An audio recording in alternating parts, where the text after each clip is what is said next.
Today we're going to be speaking with Robin, and we got Michael Carmichael with us as well. So, Robin, want to tell us a little bit about yourself and how you got involved in helping vets with the disability ratings? Absolutely. My name is Robin Hoon, and I am the Director of Medical Evidence for Trajector Medical. My history is I was an ICU nurse for over 20 years, working as an ICU educator, working at the bedside, charge nurse, did all those things, and knew a lot about medicine from my experience in the hospital in a clinical setting. And I was lucky enough to meet the founder of my company, Gina Uribe, who is a nurse practitioner who used to work at the VA Medical Center.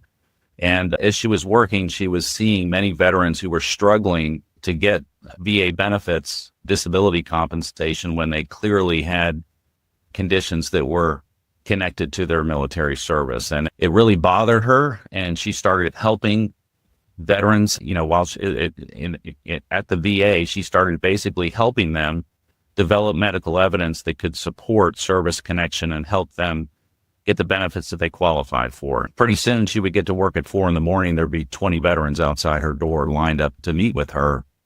And it really turned into a full-time job because so many veterans needed that help. Eventually, she left the VA Medical Center and she started her own company doing this. And along the way, she helped a Navy veteran called Jim Hill. He's our co-founder. And he's a businessman. And he asked her one day, Gina, this is what you're doing for veterans is so important and so needed. How many veterans are you able to help? And she very proudly said, well, I helped over 200 last year. And Jim Hill said, you need to be helping 20,000 veterans a year, and I can help you scale up what you do. So that's how the company started. That was about 10 years ago. I joined about 8 years ago. And when I joined, we had about 30 employees. We were lucky to help 100 to 150 veterans a month. And now 8 years later, we have over 2,000 employees. We assist regularly 7 to 10,000 veterans a month. And we're the largest company in the world that does this. We have several branches of Trajector. We have Trajector Disability that assists with Social Security disability. We have Trajector Medical, which is the branch that I work for, that assists veterans with disability benefits. And what we focus on is we focus on the medical evidence that supports the claim, because ultimately the VA is going to make their decision based on the medical evidence, right? And many veterans don't go to the doctor, for all kinds of good reasons. They frequently don't go to medical on active duty, so there's not a lot of documentation frequently of their injuries and their disabilities that they developed while they were serving. And when they get out, they avoid doctors like the plague, just like nurses do, by the way. We're bad patients as well. But frequently that lack of documentation really causes problems when it comes to showing that they suffer a chronic disability that's linked to their active duty military service. So, what we do is we do a full evaluation. We have 150 nurses on staff. Every one of our clients gets a consultation with a nurse for a couple hours. Sometimes that lasts 4 hours, depending on how many health conditions the veteran has. And we do an analysis, so kind of a root cause analysis to see if any of those conditions could be linked to their active duty military service. And many veterans are exposed. That Gulf War veterans, as you guys well know, were exposed to all kinds of airborne toxins. The VA has conceded that exposure causes all kinds of chronic disabilities like headaches, irritable bowel syndrome, chronic fatigue syndrome, fibromyalgia. I mean, the list goes on and on and on. And the PACT Act actually expanded that list. And many veterans are unaware that they qualify for service connection and compensation for disabilities that they suffer from that related to exposure, right? So we make those connections. If they had an injury or a traumatic event on active duty that has caused mental health problems, we develop evidence to support that.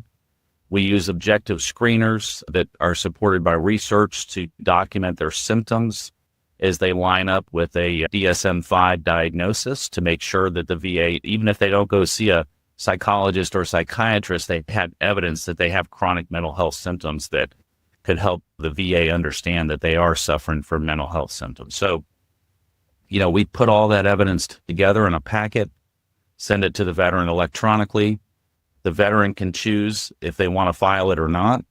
The veteran tells us what to work on. We say, listen, we've identified these 10 things that you could qualify for. What do you want, to pursue? You tell us the veteran's in the driver's seat when it comes to what we do, right? We say, we've identified all these things that you could qualify for. You let us know what you would like us to work on developing evidence to support. And we go about our job of putting the pieces together. We provide nexus statements, medical opinions, linking their condition to military service. It's very effective what we do. What do you think about all of this, Mike? Do you think that this could have helped you on your way, or would it have made it harder? How do you feel about companies that are helping veterans like this, but for profit?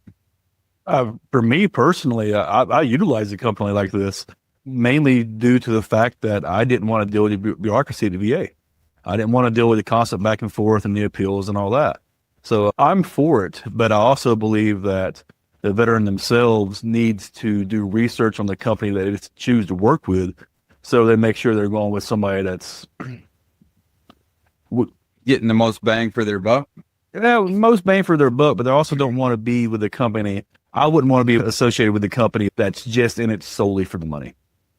Right. For me, Robin, aside from being the president and founder of Check-A-Vet, I'm also the director of the Western Kentucky Veterans Coalition under Murray State University. So a lot of what I do is trying to connect veterans to their benefits. What a huge suicide risk factor, money or lack thereof, and also a legal struggle to get something could be. I'm going to be honest, up till now, I haven't really referred anybody to companies like this, but I'm open to it. I like it. I just need to understand it. And your introduction really helped me understand that. Normally, what I would try to do is connect veterans to their resources that they already have, that they don't know are there. Their local VFW, their American Legion, many counties and townships or cities will have veteran support officers whose job it is to, one, identify. Not very many of them do a great job marketing their availability or their wanting to help veterans get their benefits, I don't think, because there's so many veterans that are completely disconnected to their health and financial benefits. But I think that this is the fourth and long, and you need to get a first down or score that touchdown program, this type of thing. So, man, let's talk more about what normal fees are and how people could get involved with what you're doing. Absolutely. And I want to make it very clear that we support veterans getting all the free help that they can. We are a for-profit company. We have poured all our profits into growing the company to help as many veterans as we can, right? And we believe we have an impact on preventing suicide because of what you just said, Michael, about the financial struggles can really impact somebody who's at the end of their rope, right? It can make it a lot worse. And our fees, it's risk-free. If a veteran uses our services and doesn't have an increase in their monthly benefit, they don't owe us anything, right? So we do a lot of work for free because sometimes veterans are denied even with good evidence.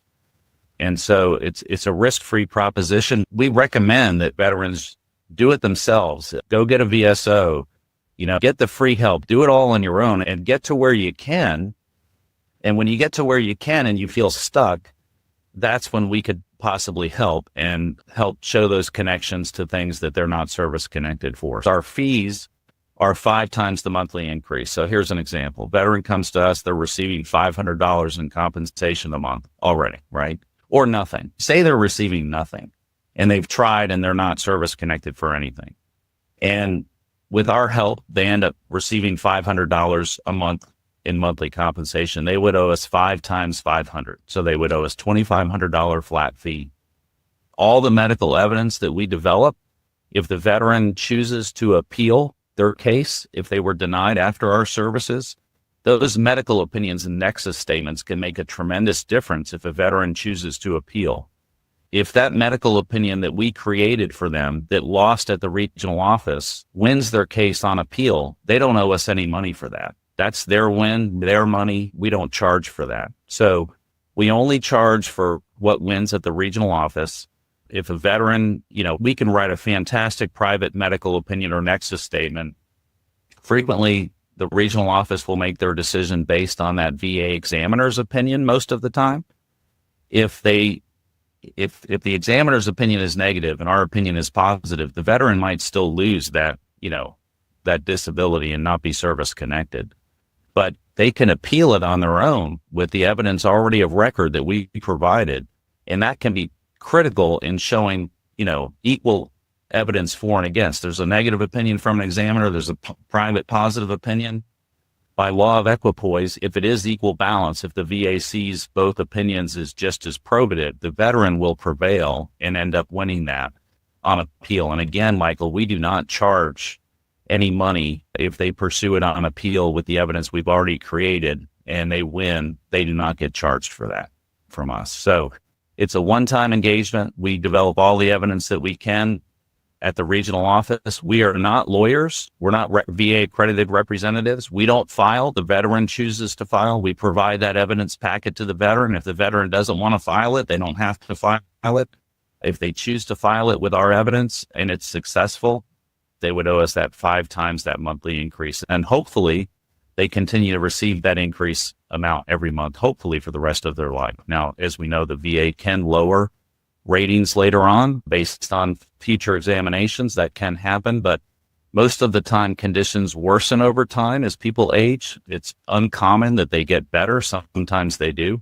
So we can't make any promises that it's for life, but most veterans are going to continue to receive that additional compensation for the rest of their life. So it sounds like you guys work on a different model than other companies that I've have experience with. So a lot of these companies, they actually tend to drag out the claim so they can get a higher back pay and take a percentage of that. Like me, myself, when I did it, I ended up paying $17,000 to the company to help me because they took a percentage of the back pay.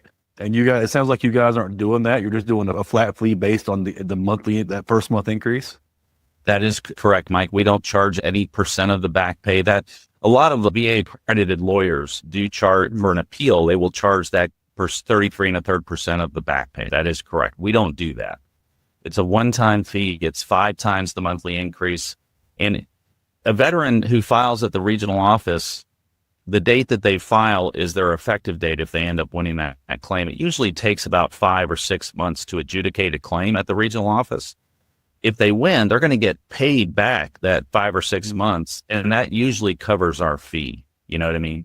And then they'll continue to get that increased benefit there on out. So most veterans find that retro pay that they get because of that 5 or 6 month time frame that it takes to adjudicate the claim more than covers our fee that they owe us. So it's really we're very successful at this. I can tell you that not all veterans that we help, we do everything we can based on medical research, based on these connections, based on exposure, based on all these things. We can't ever promise a veteran that we're going to be successful because it's the VA's decision, right? It's not our decision. But we do know that medical evidence can really make a difference in ensuring that they get a VA exam. Number one, if a veteran files for a condition that they currently have, say they file for diabetes, here's an example, and they weren't diagnosed with diabetes on active duty, okay? If they just file diabetes without any evidence on how that is linked to their active duty military service, the VA is going to look in their service records and see that they didn't have diabetes on active duty. And very likely you find things that led to their type 2 diabetes that they were exposed to, link them to their current situation and through their service to the diagnosis, right? How did that work for you? So you used a different type of model, and it sounded like did you use a lawyer instead of? No, it was a medical company, and I'm very happy with the results, but at the end of it, it ended up costing me, I want to say it was $17,000.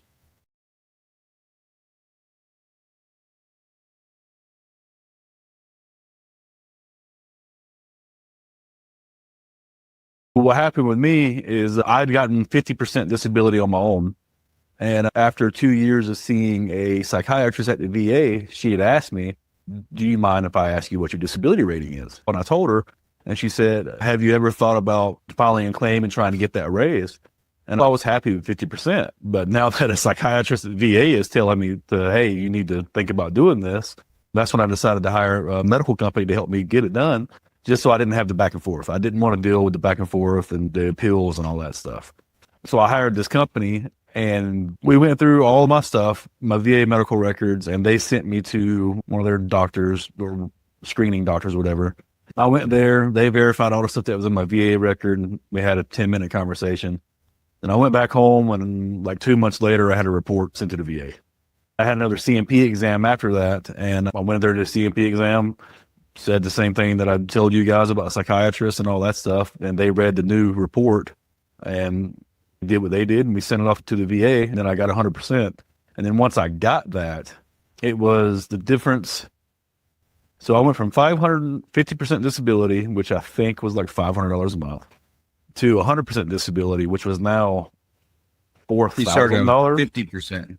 You said you were 500% disabled. Oh, excuse me. You can take 2%. So I was 50% You're disabled. just after 100 anyways. But anyway, so at 50% disabled, I think it was $500 a month. And then at 100%, it jumped up to $4,200, if I'm not mistaken. So what they The did difference between 90% and 100% is like $1,200 or $1,300 a month. What the hell? but what had happened with me is they took the difference of the 50 and 100%, which was what, like $3,000 almost, and multiplied it times 6 or 7 months or whatever, and pretty much took every bit of the back pay. So I had pretty much nothing once I got the back pay. And I got, oh man, I think I had like a $22,000 in back pay that I got, and they took like 17 to pay. I thought that the threshold was about a third. Are they? Is this like Earl Shive's car lot across the street from Fort Campbell, where they can take advantage of veterans and soldiers, or what? I can explain a little bit of that, Michael. If you're a VA accredited representative, you have to follow VA rules for VA accredited representatives. A VA accredited representative can charge a maximum of 33 1/3% of back pay.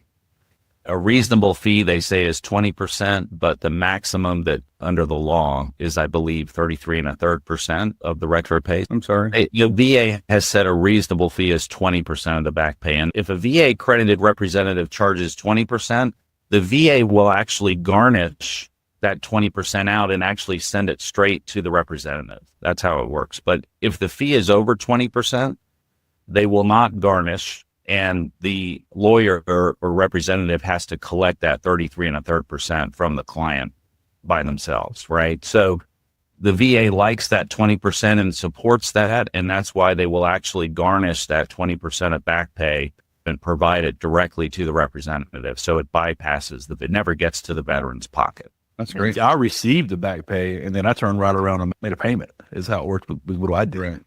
Yeah, that's because, Mike, because they were charging you over that 20%, the VA didn't garnish it, so that's why you had to pay it. Yeah. Right. Now, don't get me wrong. I was not happy with the fee by any means. But when I was going through this and thinking about it, I'm like, if this works, then I'm set. You know, I didn't like the idea of paying that much money, but for me, the long term, I cared more about than short term. I mean, if you think about it, even a 10% increase, like even if a veteran's not rated and they win 10%, that 10% is what, $150, $160 a month. But over your lifetime, you're talking $80,000, $100,000, you know, depending on what your age is, right? So a fee for that 10% win for us would be $600, $700, and the lifetime benefit of that is going to be, you know, $80,000 for the veteran. So when you look at it that way, it's, you know, seems very reasonable. So is that a normal thing where somebody could come, like, from your company's business model? What is your goal? Or turn anybody away at the door if you don't think you can make enough money from them? We only turn veterans away that we can't, if they have disabilities that we can't support with evidence, Michael. So here's an example. A veteran may believe that they have a cancer related to exposure when there's no medical research that shows that link, right? I've had veterans tell me, well, I have lupus from my anthrax vaccines I had in the military. Well, there's just no medical research that shows that link. So if we can't develop a medical opinion for it, if we can't support it with a nexus letter, we tell the veteran, I'm sorry, you're just not a good fit for our services, because we're not going to charge you for a win if we can't develop evidence to support it. You know what I mean? We want to provide value to the client, and we want to develop that evidence that helps show that link or show that increased disability. And Right. so if veterans come to us and have something that we just can't assist with, we tell them, listen, we're not a good fit for you. And it's about a 25-minute screening call to find out if they're a good fit for our services. And then they get set up with that medical evaluation by the nurse that goes through an entire review of systems, all body systems. Many veterans have symptoms. They've never gone to see a doctor. They are suffering from conditions and they don't even know it. Like irritable bowel syndrome is a perfect example. A lot of veterans that served in the Gulf region have chronic diarrhea or constipation or gastric upset all the time. Their stomach's never been right since they served over there. And they don't know that it's irritable bowel syndrome. They just know that that's how it is. They're living their life and they're managing it. They're dealing with it the best they can. But that's actually a disability that can be service connected at the VA. And it's considered presumptive to exposure in Southwest Asia. So you wouldn't turn somebody away if they reached out with a simple 10% tinnitus. Like if they were hoping to get a rating because they're at 0 now, but they have tinnitus, you wouldn't turn them away. But odds are you're going to find something else in there that they're classifying as, well, you're going to find what's wrong with them. We're going to do a full evaluation and let them know these are all the things that we found that we believe you might qualify for at the VA. And then the veteran decides, listen, I want to go after tinnitus. I want to go after this. I want to go after that, but I don't want to do this other thing. Then Right. we focus on what the veteran wants us to support, and we just focus on that. I really like that. What is your average fee collected in all of the research that you guys do? Somebody reaches out to you. What's the average veteran fee that you guys collect? I think, it changes a lot. I think the last time I saw it, the average fee was about $4,000. That's average. We have a lot of veterans that pay us, get that 10% and pay us $500 to $800. We have a lot of veterans that might go from 90 to 100%. It's going to be 5 times that $1,200 or $1,300. You know what I mean? If they go from 90 to 100. So it ranges, but the average is probably about $4,000. Yeah. So that you're getting the average veteran, about $800 increase in benefits. That is correct. Now I want to make it clear that that is the average invoice. That we do a lot of work for free because the veteran doesn't win. And I'm not counting those. I'm counting just the average. If they get billed, the average is about $4,000. Yeah. Well, what's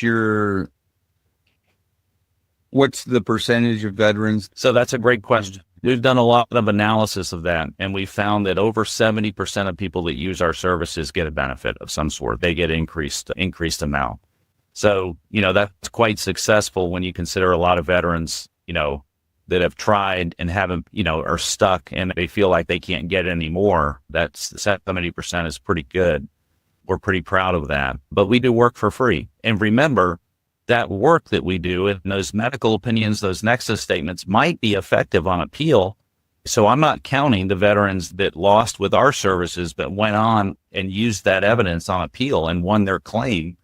And, we don't charge for that. So that's not something that we track, right? Mike, did you have to deal with that? Or it sounds like it was just a lot different. You said something about the company you used was more interested in the waiting game to get a bigger slice of the back end. Because it seemed, I'd have to look up their policy because I don't want to say, that's why I'm not saying a name because I don't want to say anything that's wrong, even with bad rep. But yeah, it seemed like I talked to them and we would do the little background screening, like what you were talking about, Robin. And then 2 or 3 months would go by, and then we would do another piece of the pie. And then 2 or 3 months would go by, and then it seemed like they drug it out to make that back paycheck bigger, instead of more focusing on let's get this stuff done now. We have a pretty efficient process. Now, if we have to collect medical records, that can slow us down, right? Frequently, if a veteran sees a doctor and they have a diagnosis of irritable bowel syndrome, we want to collect that and make sure that gets in front of the VA, right? So Collecting records can slow things down, but generally most of our clients are receiving our evidence packet within 3 weeks of engaging with us, you know. I think my entire process, if I remember correctly, was 6 months. What about buddy statements? I know that I worked with a lot of, top tier guys, and there's something in the psychology there where they just don't want to go to sick call. They don't want to do this or do that. Or, I spewed a bunch of BS just to get to go on the next trip to be with my buddies. Buddy statements. Absolutely. We have a great buddy statement process. It's all electronic. Our clients fill out a form, what their buddy's name is, what their email is, what the disability is or event that the buddy witnessed, whatever it is that they want that buddy to make a statement about. It automatically emails, once they submit the form, it emails their buddy electronically. The buddy can sit there and fill out and write their statement and electronically sign it. It comes back to the client, so they have a copy of it electronically to their email, and it comes to us to include in their evidence packet that we send them. Buddy statements can be critical, Michael, for injuries on active duty that were not reported. It can make all the difference in the world. So we have a great process for helping make it really easy for a veteran to get a buddy statement included in their evidence packet. It's a very simple process. It's very effective. Did you have to do a buddy statement, Turbo, or do you even try to? I tried, but none of the guys, including NCOs that I reached out to, were willing to do a statement. They would say they would do it and then would never get around to it, It can be challenging to get. Our data shows, and I'll just tell you what our data shows. Our data shows that we have about a 50% conversion rate. So we have a lot of veterans that send that electronic link to their buddy to try to get a statement. We get 50% of those back. So about half the time the witness is willing to make a statement, and about half the time they're not. So that's been our experience with big numbers, at our company. We're just helping the veteran have a really easy way to capture that medical witness statement and include it in their evidence. Is one buddy statement all you need, or do you need more? It depends, Michael. Multiple statements can be great. Here's an example. Say a veteran had a traumatic event on active duty, but it wasn't a combat situation, right? And it wasn't reported. It's not in the military records, but it's caused PTSD, for example.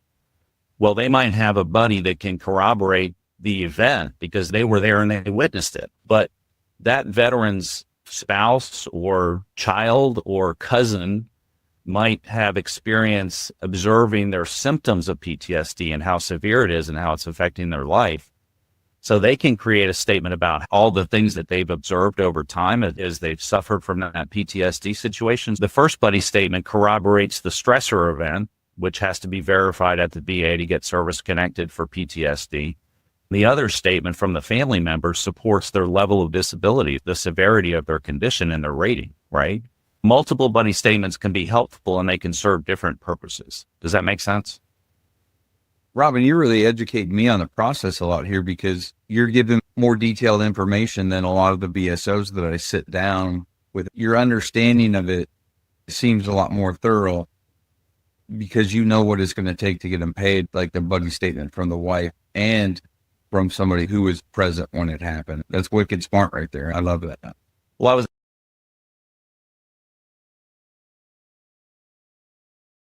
so I was talking to Turbo yesterday about PTSD and about stressor verification, because if a veteran served in a combat situation, the VA concedes that stressor automatically. But many veterans suffer from PTSD from events that are not combat related. And for that, the VA requires this stressor verification component. They require corroboration that the event occurred. If they can't find it in the military records somewhere, and they do a search, the VA does do a search for any military records that show that event happened. But if it's not in the military records, it's really critical for a veteran to have a witness that can corroborate that event. That can help the VA verify that event occurred. So for non-combat witness statement can be critical to helping show that event actually occurred. And some examples of that could be like MST, unreported MST. Yeah, well, you're exactly right. Yeah. That's so prevalent these days. In fact, I've heard E9s across various branches saying that sexual trauma in the military, males are actually now a victim more than females. That is what's correct. making that even worse is the men are way less likely to report an attack than a female is. So It's really prevalent. Yeah. I had a client that I was assisting. Thanks, Clinton. Thanks, Obama. Yeah. I had a client that was coerced into sex from their commanding officer repeatedly, and it really messed him up. And he, of course, never reported it because he was trying to climb the ladder in the military. He wanted to be a Navy pilot, actually. He completely changed his track because he wanted to get away from the perpetrator, right? He eventually got out of the military, suffered from severe mental health problems for a long time, filed for PTSD at the VA, but the VA said, there's no report that this military sexual trauma occurred, but he confided in somebody, one person when he was in the military. He found that person and got that person to write a statement that he confided in it, and he ended up winning his case based on that corroboration. So it could be critical for military sexual trauma or any non-combat PTSD situation. That's incredible. Yeah. It really is. Good for you guys helping out in situations like that. What about me though? Because they say that I don't have any PTSD. I just went through a huge workup because I'm having some memory issues. But like my PTSD rating for my service is 0, which is hard to believe when you think about, I was in Desert Storm, and then I did a total of 11 tours in combat as a Green Beret and a Ranger, and then later as a agency case officer. So I'm already at 100%. I don't know what else I could get, but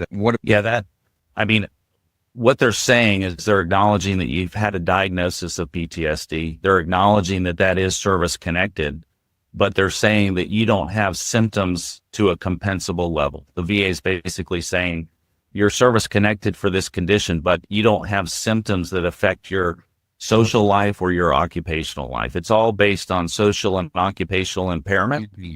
They're basically saying, Michael, that you don't have impairment. Now, whether that's true or not, it could be that you had a bad exam. Maybe it wasn't very thorough. Maybe they didn't capture all the symptoms that you have. There's a lot of things that it could be that, or you could be very well adjusted. I mean, everybody's different, right? Some people have an experience that causes severe PTSD. The same person who was at that same location and experienced that same thing could actually have compensated pretty well and gotten over that and it not affect them. It's a very individual thing how these traumatic events affect people. I understand. And another thing with that, Michael, is that, and I'm not saying that you did this, but I know I did. My first CMP exam, when I went in and I was going through and explaining things, when they asked me the question, well, how are you doing? Well, I'm like, I'm good. But the key to it is telling them, making sure that you tell your CMP examiner how you are on your worst day, not how you are at the moment, but how you are on your worst day. But your new normal could be 10 times worse than, a civilian's normal. Somebody who never went through the things or that was exposed to the materials and stuff that we were. It's one of those things, you live inside your head, right? So you're exactly right, Michael. To you, it's normal. If you ask a veteran with PTSD, listen, do you go out to eat at a restaurant? Most people do. And you say, well, where do you sit? And they, a lot of times will say, well, I make sure I'm facing the door. Well, why are you doing that? Well, I got to be ready to, if there's a threat, to them, that's normal behavior because to them, it's just, normal, but they don't have perspective on it because you live inside your own head. Right. So I was saying, and it's something that can make sense. I'm not stressed out because I'm sitting by the door. I'm accustomed to it. Right. Right.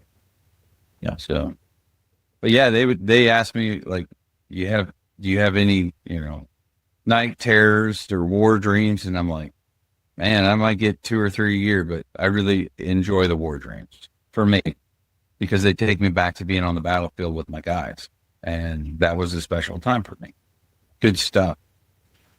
So do this for me, maybe in 5 minutes or less, Robin. Talk us through from you handing somebody a business card to them getting paid and settling up with you. What's the whole process? Absolutely. Great question. So what we do is, they can go to trajectormedical.com and they can fill out a form. We can contact them, do that 25 minute screening on the phone, basically see if there's anything that we likely could assist with. They get scheduled with that nurse evaluation. If the veteran has time to do it right then, they can actually warm transfer from that intake call directly to a nurse, get them on the phone. We have a lot of veterans that have, on a Saturday or a Friday evening, they have time. They make that call. They get on the phone with a nurse. They can talk to a nurse for 2 to 4 hours. That it can be a long conversation because they're going to explore all the symptoms that they have, all the medical things that they're dealing with, and evaluate how those things might be related to service or not. Then that nurse provides a list. You tell me what you would like us to work on. The veteran chooses. My team goes to work. They take all that information gathered by the nurse about symptoms, about how it affects them. If it was an injury on active duty that was not reported, they get all that documented. All that documentation then goes to our medical team.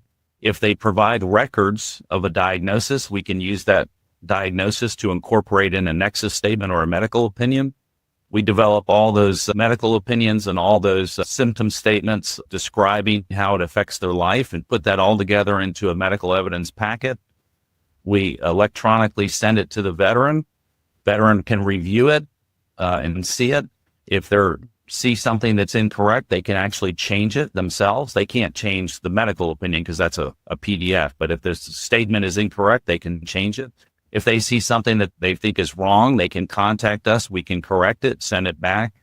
Once they choose to file it, it's their choice. Again, we don't file on a veteran's behalf. We're not VA accredited representatives. That's the veteran's choice to do that. They click that button and they submit it to the VA. And then they'll get scheduled for VA exams. And that's a critical service that we also provide, Michael. We basically create a summary of all the evidence that we provided them, that they provided the VA. And we have another nurse team that will talk to the client before their VA exams to make sure they understand that evidence and they understand all of the things that they're dealing with so that they can stay focused during their VA exam and not get sidetracked on things that don't really matter. Because a lot of veterans don't understand what they need to focus on in that exam. Sometimes it's only 15, 20 minutes. It's not coaching, that's concentrating. We do not coach. We're not putting words in the veteran's mouth. We're explaining this is the evidence we've provided you. And, do you have questions about it? And we provide a summary of that evidence for the veteran to review. They can even take that into their exam. It's got bullet points and they can, at the end of the exam, they can review it and make sure nothing was missed during that exam. So we provide that summary that they can use, and it helps that communication between the veteran and the examiner, because the veteran knows, I've got to make sure that I explain this symptom that I have because it's important, and they make sure that they can communicate that. So that's how that works. I really like that. I think this needs to be, at least for me, my last line of advice when I meet veterans on the street who need help with their disability. Because again, as we started this, I was like, well, go to your American Legion or VFW. No, it doesn't matter if you're not a veteran of foreign wars. The VFW will help you file and go through that process. Normally that's secondary because as they got out, they should have processed in with the VA. If that didn't work and their local veteran support organizations and veteran support officers can't get it to them, I think a referral to somebody like your company is the way to go. It's responsible and it seems fair to me. Love what I do. I love my company's mission. I can't say enough about how our founders are so focused on this mission to help as many veterans as we can. And again, we're not a free service. We want veterans to use all the free services that they can. Get your ratings, get your compensation that you can on your own. when you feel stuck and you feel like you're still not getting what you qualify for, and you want help with that medical evidence that might support your level of disability or how it's connected to your service or to exposure in some way, contact us and we'll let you know within 25-minute conversation if we can actually help. Right. Okay. Well, hey, I think that that's a great way to put it. If you're stuck, that's when you consider these organizations. But some of my key takeaways were, right up front, we talked about how they're scheduling their fees and whether or not they're accredited by the VA. Isn't that right?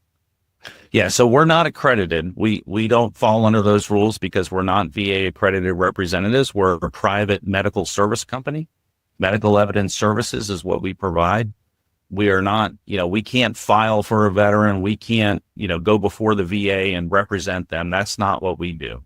I said accredited, but make sure that you're dealing with a fair and honest company, because there are those out there that clearly. And you can go to YouTube. We have 1,000 testimonials from clients who have used our services, and you can listen to veterans who have used our services and see what they say. When you help 10,000 veterans a month, we can't make everybody happy, right? There's going to be people out there that are unsatisfied, and we understand that. We do everything we can to try to turn around veterans that are unhappy with our service, but we're always getting better at what we do. We're listening to clients to improve our services. We're always striving to get better at what we do. But there's plenty of testimonials out there from veterans who have used our services, and listen to what they say. Okay. Well, hey, maybe we can work on having a QR on the end of this. Maybe even it's a Check a Vet podcast specific QR code. Too small. We could plug that into the end of this video. Turbo, what do you got? I think that was a great setup. Good catch. Oh yeah, I think it's great. And I think hit on most of the points we had talked about yesterday. One of the things that was interesting to me that me and Robin talked about yesterday was the fact that most PTS cases are non-combat related. I found that very interesting yesterday. That is correct. That's VA statistic. That the majority of PTS, service-connected PTSD, are non-combat. And that was shocking to me to find out as well. But that's true. Key takeaway. Good. I think we hit on pretty much everything. I think it was a great conversation. Okay. Thank you guys so much for having me. I'd love to join anytime and talk about PTSD, military sexual trauma. I would love to chat about anything on your mind, and I might have a unique perspective with my experience. I do have an alibi that you say that. What are the top 10 disabilities that you're helping veterans get? 10. Definitely tinnitus, definitely mental health of all flavors, right? And PTSD, depression, anxiety, adjustment disorder, other trauma, stressor related disorder, all of those things we assist with. We assist with gastrointestinal problems, musculoskeletal problems, injuries that occurred on active duty that, guy injured his knee and now he's got arthritis of his knee decades later, showing that connection that an injury can cause degenerative joint disease later in life. Musculoskeletal is a huge part of what we do. So many veterans get so beaten up physically in the military. So we help make those connections between things that happen in the military and things they're suffering with now. So I would say mental health, hearing and tinnitus, gastrointestinal, respiratory, we also help with. Any disability, any medical condition that a veteran is suffering from, we can do a root cause analysis and see if there's a connection to exposure in the military. Firefighter foam, a lot of veterans don't realize how that forever chemical is causing cancer later on in life. A lot of veterans were exposed to firefighter foam. So there's a lot we can potentially identify that veterans don't even realize that there's a connection between something they were exposed with in the military and something they're suffering from now. Good job, man. I appreciate your time.